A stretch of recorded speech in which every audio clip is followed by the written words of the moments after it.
Hi, everyone. Thank you so much for joining. My name is Dipti, and I am the Marketing Operations Manager at GrowByData.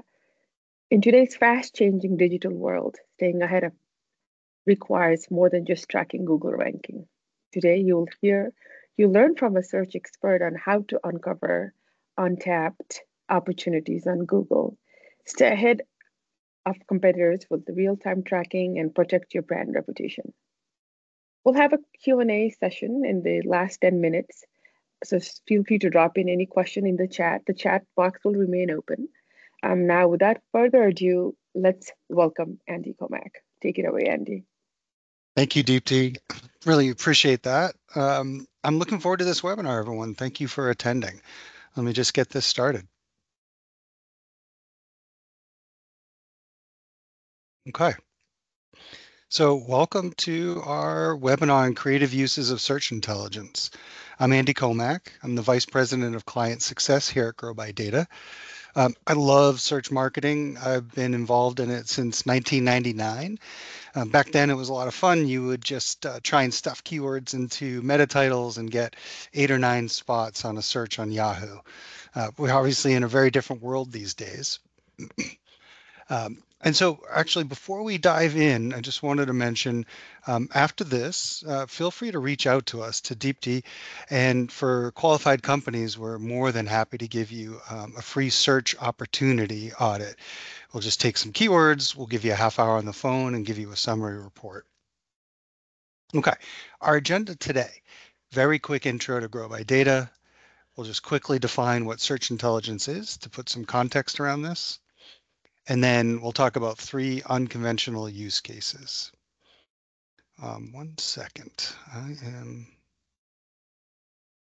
just wanted to make sure that I didn't want to distract anybody with my camera.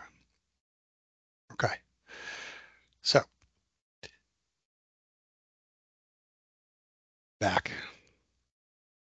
So we'll just talk about 3 unconventional use cases. We'll talk about something called refinement filters, where Google's trying to help users find products more quickly. We'll talk about using Google Shopping and text ads to look at product assortment, pricing, promotions. And then we'll look at using Google as your gateway to Reddit to find highly relevant conversations about your brand, your competitors, and consumer preferences. And then we have time for question and answer at the end. GrowByData, we were founded in 2014, and we've had the pleasure of working with a wide variety of really fun, innovative brands.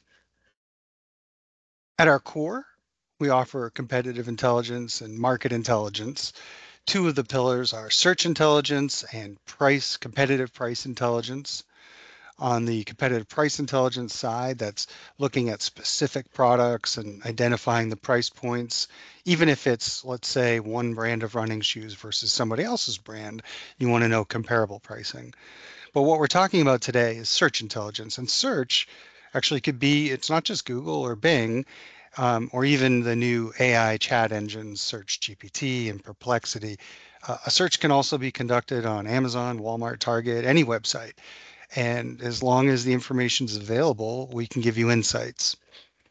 Backing all of this is our professional services. Even though we're called GrowByData, we don't overwhelm you with data. We're about insights and making things easy for you.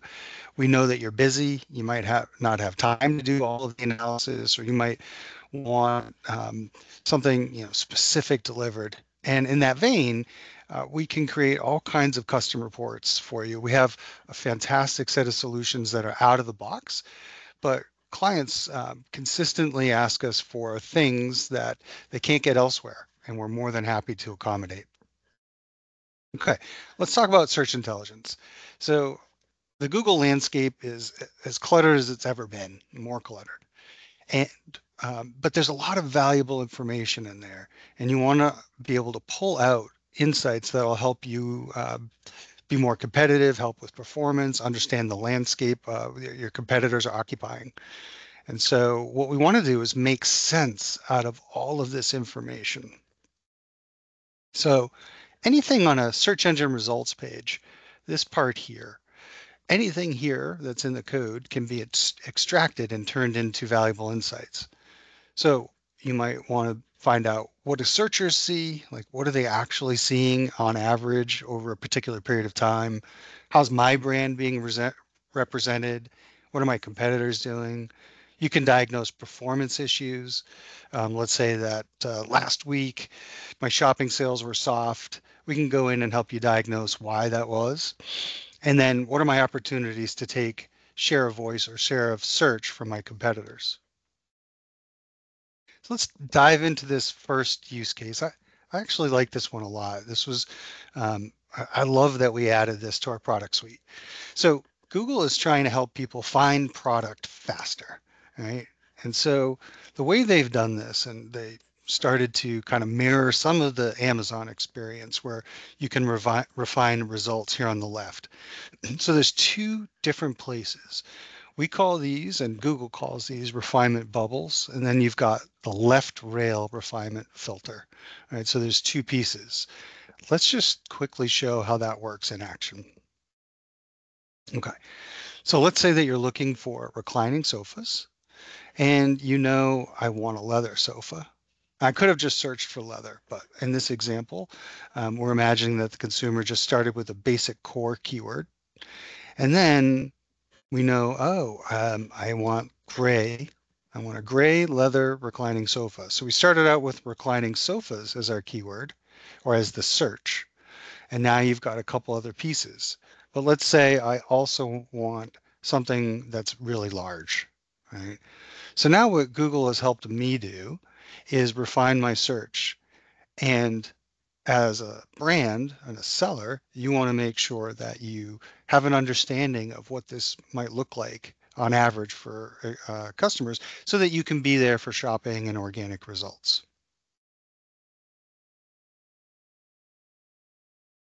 And why are they important? So the presence has increased over time. And right now, over the last few months, we've seen that that top rail for people who are looking for product, you're going to see that top rail about 90% of the time and about 37% of the time on the left. And even in travel, finance, healthcare, high tech, you're going to find those refinement bubbles at the top. But on the left-hand side, each industry has its own characteristics. And of course, each set of keywords, it's going to have its own characteristics. But it's important to pay attention here because Google has made took this from beta in 2023, made it permanent, and we've seen a growth in this. There's three different use cases we'll talk about for using refinement filters. We kind of touched on how to use it for keyword research, but I'll give a little bit more information there.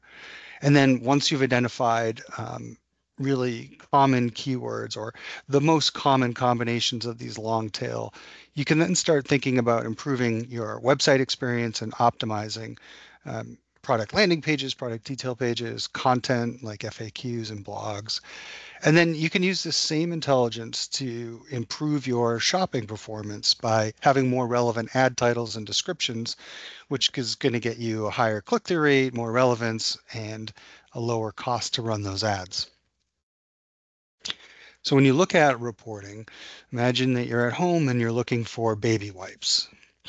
And in our reporting, what we're showing here is here's a number of keywords that produce refinement filters. And what we're saying is at a relative scale, you would see refinement filters appear more often for these keywords in this descending order.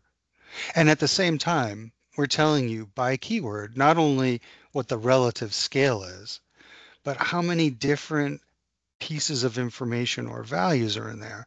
And that's what these are: on sale, reviews, for sensitive skin. That's what we mean by values. So imagine on baby wipes, you've got 111 of those unique ones. And so when you isolate it, what's interesting here is when we go back to here, you can see this full set of keywords, and we've got on sale and reviews at the top and sensitive skin. As soon as you isolate to a very specific core keyword, that flips. So now you can see that the most common value that Google is saying is important to people is for sensitive skin. And so if you have this keyword baby wipes, you want to identify the most common combinations. right? So as you go through that experience that I was showing you with the reclining sofas, you can see here that someone could pick a number of choices and come up with flushable baby wipes for sensitive skin, and you would have a whole series of those. So let me just go back and I'll use the sofa example for a second. You do want to know all of these values here. And that's what we're offering. We can extract all of this and tell you what those combinations are with the high level concept with all of those details. So material, sizing, price points, the most common things that people search for. So this is going to give you um, a really nice set of new keyword concepts to think about on the longer tail, right? It doesn't mean that you're optimizing always for long tail keywords, but Google is going to tell you that almost nobody searches for this. And yet you can see that as long as there's refinement filters and Google keeps it there in front of people, they will be using it. So let's talk about that was keyword research, but let's talk about how you might translate that into improving a site experience, right? So Google is saying if you're looking for women's shirts, we often say long sleeve. I mean, in this case, for this time period, these were all equal. But for this example, let's say it's long sleeve women's shirts, and within the features in that left-hand side, you can see that cropped, graphic, and stretch and breathable, right? So once you know your combinations, what you want to do is say, okay, conceptually, am I set up for the right site experience and optimized to be found? Right. So in this case, you can see the first organic result is Lululemon right here. And that's because they have a site structure, navigation, and very clean product landing pages with very clearly optimized. Now, that's search optimization. That's great. But even better, you have now made sure that somebody's very detailed, specific search is going to bring them to a place that's much more likely to convert. Okay. Now, the last one is, once you've got your set of keywords, let's go back to the baby wipes example. You want to make sure that your shopping ad titles, even the content, even the landing pages that you're pushing people to are aligned with common concepts, right? So you can see in this case, you've got the keywords within there, right? And it doesn't have to be in this exact order. You're just getting this in conceptually. And as I mentioned before, I mean, in shopping, when you're seeing a more relevant headline, uh, you're going to have typically a higher click-through rate. Other factors will be there, of course, like ratings, reviews, and pricing, but you're giving yourself a better opportunity by understanding what people will be directed to search for by Google. Google is influencing this behavior, and if you have thought through this and you're ready, you can get better performance from shopping. Okay. Now we're going to go on to the next use case. We're going to talk about using Google Shopping and text ads to inform product selection, assortment, pricing, and promotions. Imagine you've done a search for all-weather tires. And in this particular result, we're lucky enough to find 4 text ads and a shopping carousel to the right, or shopping grid in this case. So what can you pull from this? Anything that's in here, you can pull the promotional offers, the calls to action, what's the tone of the brand. You can look at the landing page. You can even look at the URL tracking parameters to understand what your competitor strategies might be. And then on the shopping ad side, there's all kinds of rich information. There's pricing and ratings and reviews, but hidden under here when you hover, there's also all these other values like special offers and free gifts. And you can even see here there's going to be local inventory availability. All of this can be pulled and put into insights. So sticking with this example of all-weather tires, you could approach this either as a retailer or as the manufacturer who's looking at share of brand within their network, right? So one thing that you can do is see here, all of our data will show you the very specific products, price points, all of those attributes, but you can bring that all together and you can look at something like, okay, who has got the highest share of brand here? The share of voice in our world here, and the way we report, would be how many times is my domain appearing and giving me an opportunity to get found. In this case, what we're saying is, what are all the different brands that are being represented? Now, Firestone and Bridgestone, that's the same company, two brands. And I think they would be pretty thrilled to see that they have 54% share of brand for people searching for that. And then at the beginning of the presentation, when I was talking about our competitive intelligence offering or how we look at pricing, I did mention how you can use Google Shopping for pricing intelligence, and you can use it in multiple ways. I mean, you can actually have all of the raw product data and feed it into any kind of model, or have us, within our reporting or custom, give you all kinds of insights. But this use case is a little bit different. If somebody's searching for women's crossbody bag, you're being served with a lot of different options, right? And different price points. And the reason I'm pulling this out and I'm looking at average pricing is because you might think, okay, Google has told me I'm, going to run my campaigns through PMax or shopping, and they're saying just set a ROAS target and forget about the rest. We'll take care of it for you. But you know your products and your strategy better than Google does. And so what you might want to do is audit to see, am I serving the right price points? Am I serving the right selection? So if somebody is at the high end or at the low end, are they giving themselves the best opportunity here?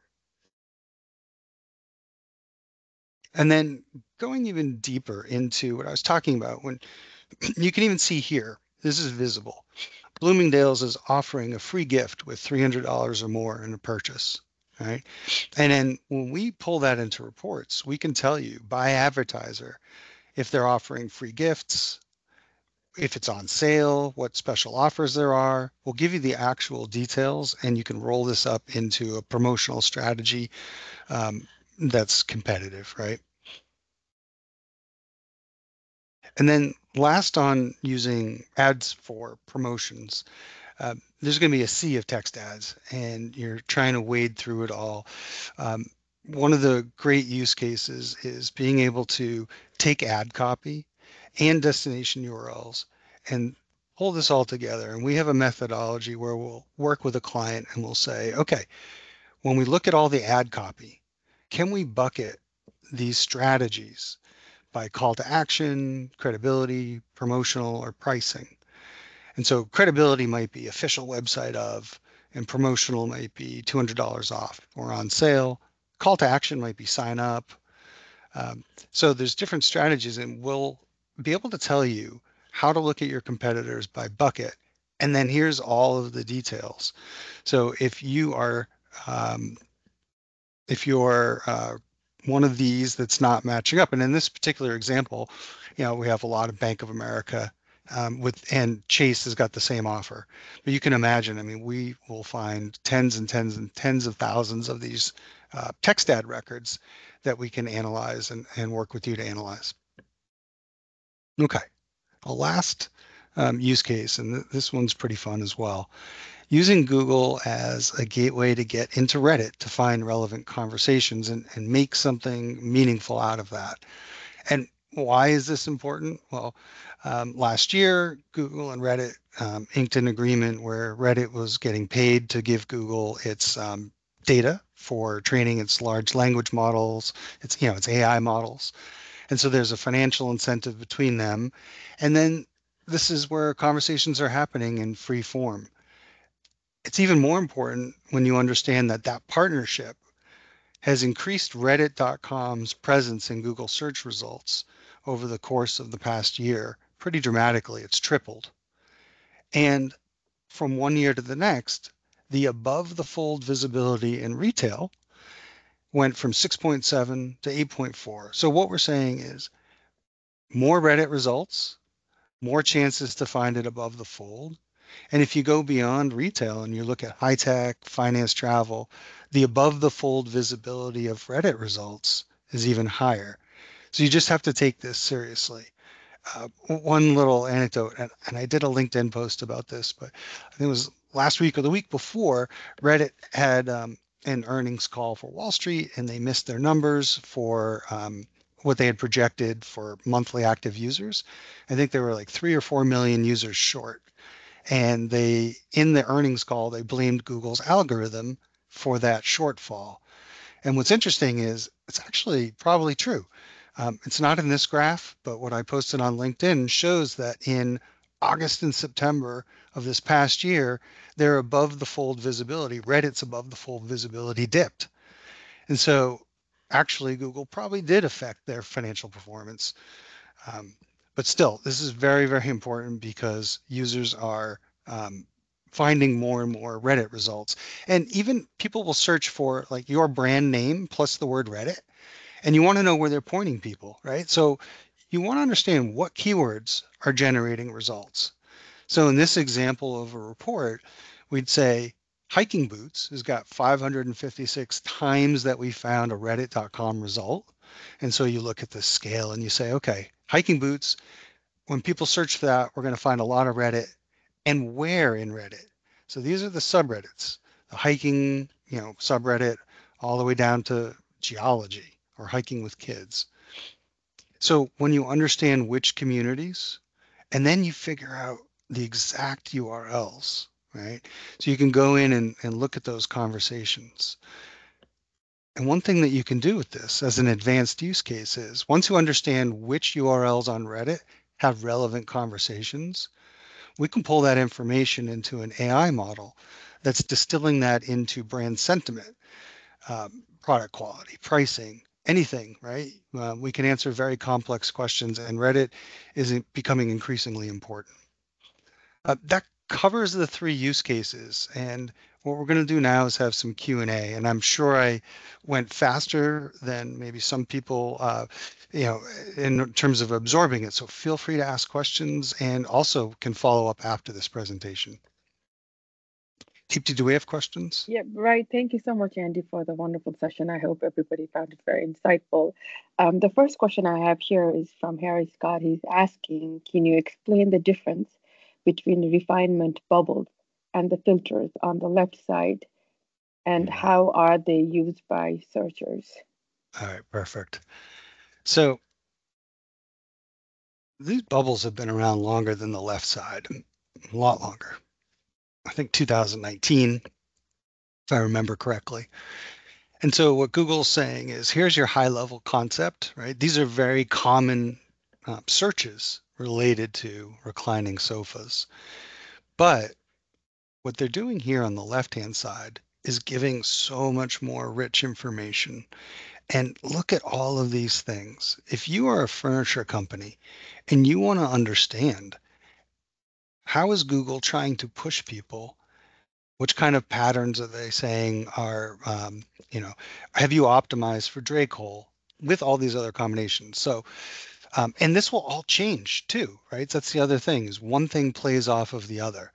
So if I wanted to find reclining sofa on sale, high level concept in the refinement bubble, now I've got deals, right, with shopping results. So as a home furnishing company, I want to be here and I want to be in these free product listings, popular products, right? And then people are going to get very specific. I want not just something on sale, but I want it under $900. And not only might I want it under $900, but I might very much care about having a cup holder. So as a brand, you would have an opportunity to understand all of this complexity and optimize for things like reclining sofas on sale under $900 with cup holder, right?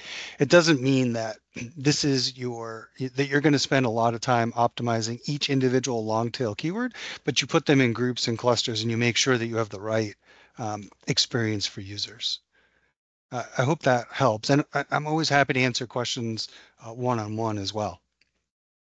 Right, the second question I have, Andy, is you touched on using two different ways of getting price intelligence. Can you explain the difference again? Oh, yeah, absolutely. So if I have searched for a reclining sofa, right? Google Shopping, I'm getting a bunch of different price points here, right? Now, you can use this information in as a competitive source of competitive price intelligence, right? But the example I was giving for this is looking at product assortment, right? So reclining sofas.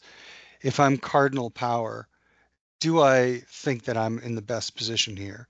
Now, Google will always serve a diversity of results, price points, colors, unless you've specified them, right? Because they're trying to give people options.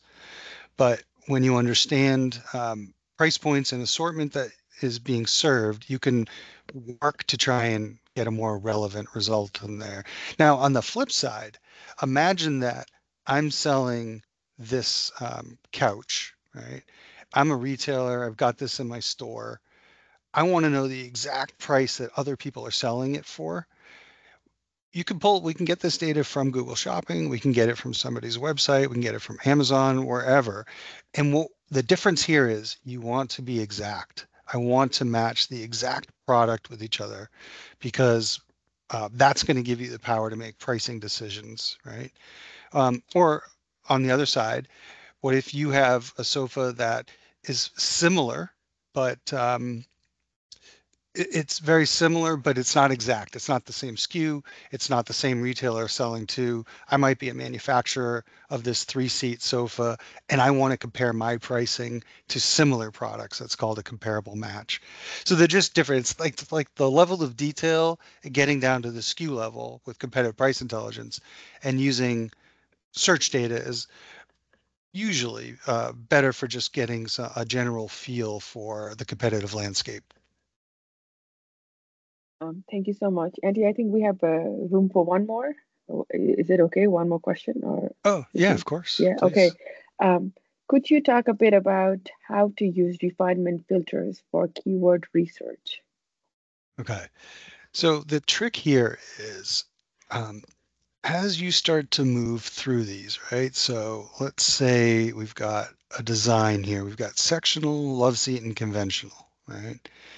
If I move to switching to leather, in this case, I have the same three options, right? But let's say that I'd searched for this and I want a certain length, right? Now, all of these values are going to change. And so what you're trying to find is the highest frequency of combinations for these, right? So that's what's more important than actually understanding it's reclining sofa leather. What you want to understand is what are the different variations that are most likely to be used by people based on the prevalence of how often they're being shown by Google. So it's not your traditional keyword research, right? It's definitely a way of getting a lot more detailed information and understanding what Google is pushing people towards. And that's, I think, what's most important here is you want people to have a higher chance of converting the sale on your site. So matching up your site experience and your SEO to these common combinations is going to get you more visits and better conversion rate. All right, thank you so much, Andy. I think that's Sure. about it. We are right on time, right on dot. Thank you everyone for attending. And like Andy mentioned, we have an offer that I will be reaching out to you all with the presentation deck and a recording. And if you have any question, please feel free to either email it to me. You will be getting my email, or you can just directly reach out to Andy for any question. But again, thank you so much for attending. I hope you have a wonderful afternoon. Thank you all. Bye, everyone. Thank Bye. you.